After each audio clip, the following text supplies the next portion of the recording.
भारत देशाला आणि बाकी अन्य राष्ट्रांना अपेक्षित असणारा आतंकवादी म्हणजे झाकीर नाईक, त्याने आतापर्यंत आतंकवादी कारवाया करणाऱ्यांना प्रोत्साहन देण्याचं आतापर्यंत काम केलं आहे आणि संपूर्ण जगामध्ये आतंकवाद माजला पाहिजे ही त्याची भूमिका आहे. असं असताना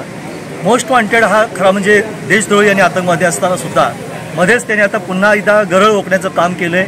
की लोकांनी मंदिरात आणि चर्चमध्ये गेल्यापेक्षा ज्या ठिकाणी शस्त्रास्त्र बनवली जातात त्या ठिकाणी जावं, अशा पद्धतीने ही जे काही धार्मिक भावना दुखवण्याचं काम केलं आहे त्या धार्मिक भावनांना वाचा फोडण्यासाठी आम्ही सर्व हिंदुत्ववादी संघटनेच्या शिष्टमंडळाने आज जिल्हाधिकारी महोदयाने या ठिकाणी निवेदन दिलं आणि निवेदन देऊन आमचं म्हणणं मांडलं की अशा मोस्ट वॉन्टेड आणि अशा पद्धतीने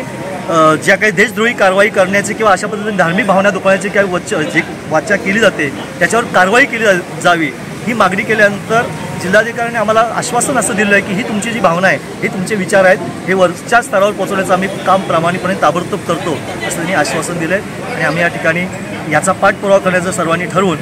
बाहेर आलेलो आहोत. जिल्हाधिकाऱ्यांनी जो पाठपुरावा करण्याचं आम्हाला आश्वासन दिलेलं आहे, आता या ठिकाणी ह्या पत्रावल्याची जर ताबडतोब दखल घेतली गेली नाही आणि ते आमच्या जर निदर्शनात त्याप्रमाणे आलं तर पुन्हा एकदा हिंदुत्ववादी याचा पाठपुरावा करण्याच्या दृष्टिकोनातून आंदोलन छेडतील असा आम्ही या ठिकाणी इशारा देत आहोत.